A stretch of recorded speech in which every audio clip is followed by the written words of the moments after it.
৯ জুলাই থেকে বাংলাদেশের সকল বিভাগেই টানা বৃষ্টিপাত হতে পারে। কোনো কোনো অঞ্চলে নদীর পানি বেড়ে বিপদসীমার কাছাকাছি চলে এসেছে। বাংলাদেশে সাধারণত জুন মাস থেকে সেপ্টেম্বর মাস পর্যন্ত বন্যার প্রবল সময় হিসাবে ধরা হয়েছে। বাংলাদেশের প্রেক্ষাপটে জুলাই মাস হলো সবচেয়ে বেশি বৃষ্টিপ্রবণ মাস। ফলে এই মাসে মৌসুমি বায়ু সক্রিয় থাকার কারণে প্রচুর বৃষ্টিপাত হয় এবং নদীগুলোর পানির ধারণ ক্ষমতা বেড়ে গিয়ে বন্যার পরিস্থিতি তৈরি করে।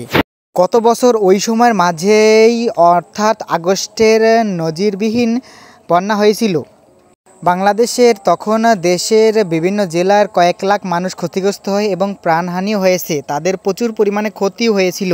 তখনকার মানুষ ঘরবাড়ি হারিয়ে তারা নিজেদের সব কিছু হারিয়ে ফেলে, তার কারণে তারা খুব বিপদে পড়েছিল।